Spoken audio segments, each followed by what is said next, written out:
recevoir ici Claude Grison, qui travaille notamment sur ces questions d'extraction et de plantes dépolluantes.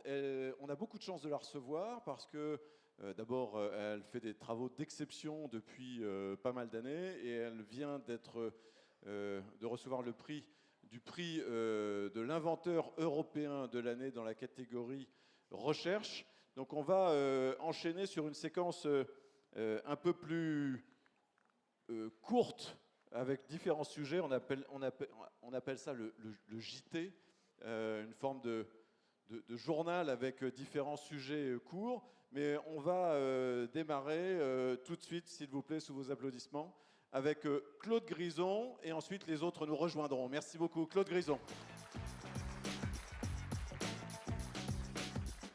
Je veux bien que vous veniez par ici, Claude. On va s'asseoir par là. Alors, on se connaît. Je me souviens que vous étiez même venu à Bioimexpo à Senlis quand on avait démarré tout ça. Vous menez des travaux, notamment du côté de Montpellier, sur ces fameuses plantes dites métallivores, dépolluantes. Vous allez nous expliquer tout ça. Et une de vos actualités récentes, c'est que vous avez, alors je ne veux pas me tromper, reçu le prix de l'inventeur européen 2022 dans la catégorie recherche. Alors c'est un prix important et il n'y a pas 36 catégories, hein, il y en a 3 ou 4. Et il y a une seule catégorie recherche, donc c'est une autre forme, une forme supplémentaire de reconnaissance de vos travaux. Ce n'est pas la première, ni probablement la dernière. On va regarder, on vous laisse dire bonjour si vous voulez, mais on a une petite vidéo introductive juste après. Bonjour à tous et merci Alain de votre invitation. C'est effectivement avec beaucoup de plaisir que je rejoins à nouveau, d'ailleurs comme chaque année, cette journée importante du biomimétisme. Merci Claude. On regarde ça en quelques images.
Merci beaucoup.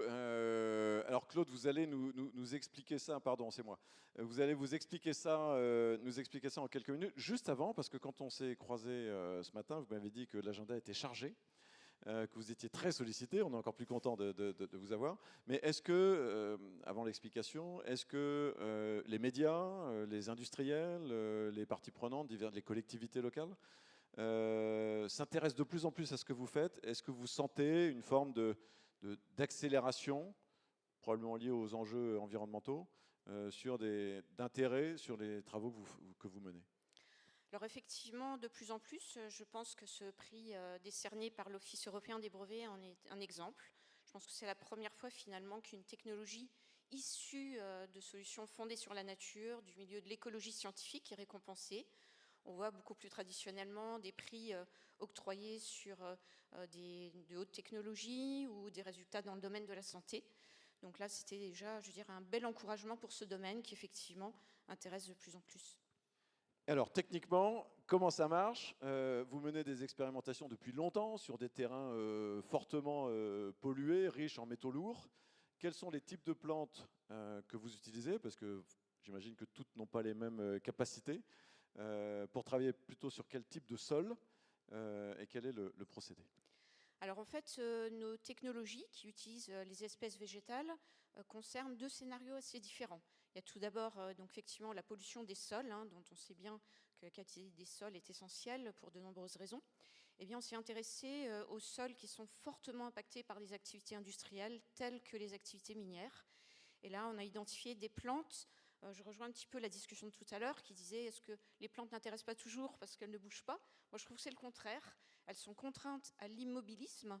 Et puis finalement, dans des scénarios de haute dégradation, haute pollution, eh bien, n'ont que deux stratégies. C'est soit survivre en s'adaptant, soit disparaître. Et donc, elles sont condamnées à développer des stratégies d'adaptation remarquables à ces contextes donc de pollution. Et on a travaillé donc sur des plantes qu'on appelle hyper accumulatrices de métaux, donc qui vont extraire par leur système racinaire des concentrations importantes de métaux, les transférer, les stocker dans les parties aériennes. Ça, c'est l'aspect sol. Est-ce qu'il y a une ou deux championnes? Il y a des championnes, il y en a beaucoup, je vais dire, dans le Pacifique Sud, en Nouvelle-Calédonie notamment, à Cuba aussi. On a beaucoup travaillé en Nouvelle-Calédonie pour montrer la faisabilité à très grande échelle de ces plantes.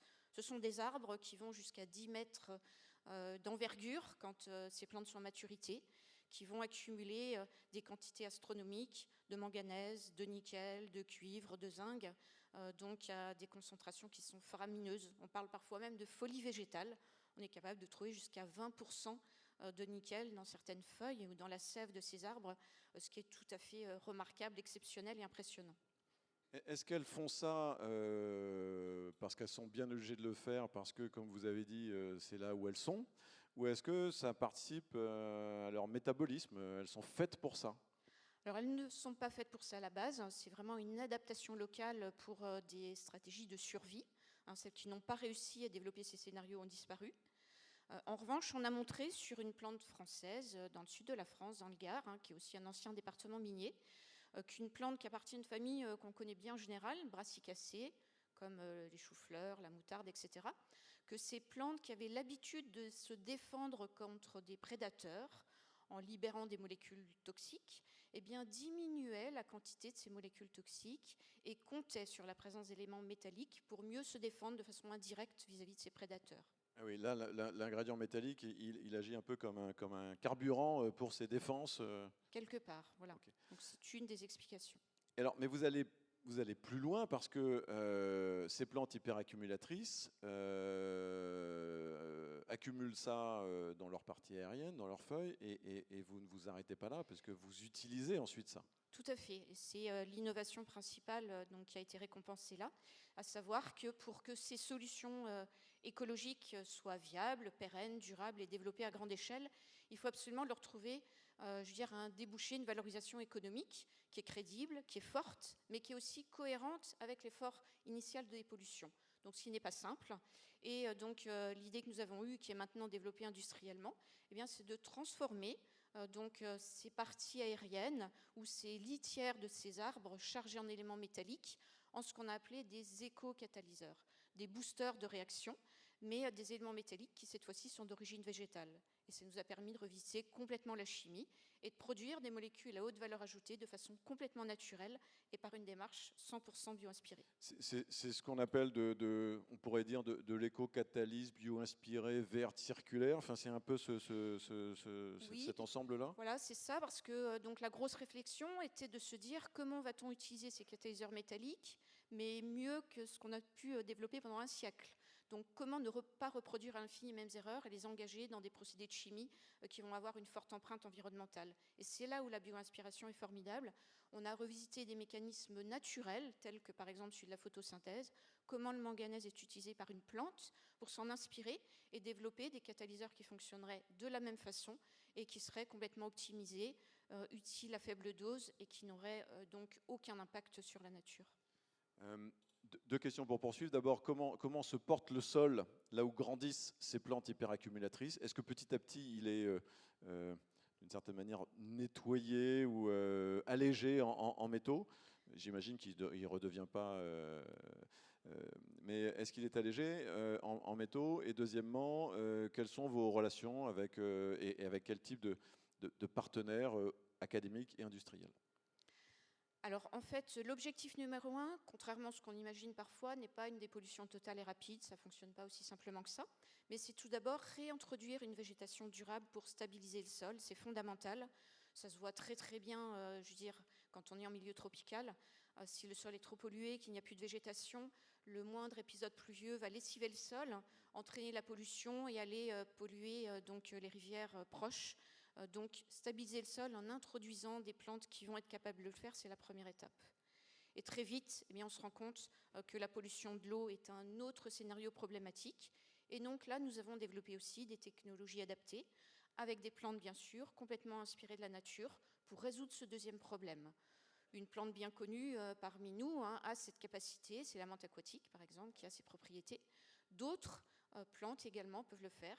Ça nous a conduit progressivement à découvrir tout l'intérêt des plantes exotiques envahissantes, dont on ne parle pas encore assez, mais qui sont un autre problème au niveau environnemental. Qui ne sont pas que envahissantes, elles ont des qualités aussi? Elles ont des qualités. Si elles sont envahissantes, elles n'y sont pour rien. C'est de notre faute. On a encore été très maladroit sur le déplacement de ces espèces. En revanche, leur côté envahissant traduit une dynamique végétative très très intéressante qui cache en fait des mécanismes intimes de la plante qui sont passionnants et qui sont valorisables. C'est ce qu'on fait aussi. Et cette plante envahissante, donc par définition, c'est adapté? Elles se sont adaptées, elles s'adaptent très bien au réchauffement climatique, elles viennent souvent de milieux tropicaux où elles trouvent là, un terrain idéal avec une élévation de température pour se développer de façon complètement anarchique et incontrôlée. Sur les aspects un peu plus économiques, Oui. en quoi ce que vous faites intéresse les industriels ou permet aux différentes entreprises, je pense à BioInspire, Oui. de se développer en matière de nouvelles offres sur le marché, pour être tout à fait concret? Alors, donc effectivement, merci de me donner l'opportunité d'en parler. Donc, nous avons créé 2 entreprises sur le développement de ces technologies. Donc, vous avez cité BioInspire, effectivement, entreprise, oui, très active qui développe une partie des résultats de Chimeco, à savoir la dépollution des systèmes aquatiques avec des filtres végétaux que nous avons conçus, soit à travers les racines de cette menthe aquatique, soit les racines de plantes exotiques envahissantes, transformées à l'état de poudre végétale qui nous permettent de façon très efficace de dépolluer des effluents industriels. Et là encore, quand la poudre est gorgée de métaux et a rendu son service à la nature, ça n'est pas un déchet. Au contraire, c'est utilisé pour construire ces fameux éco-catalyseurs et produire des molécules qui sont commercialisées par BioInspire. Eh bien, écoutez, merci beaucoup. Restez avec nous, Claude. On va poursuivre cette séquence avec d'autres invités. Profitez de la présence de Claude Grison jusqu'à un petit peu après le déjeuner, ouais. Pour continuer à vous renseigner sur ces travaux absolument étonnants.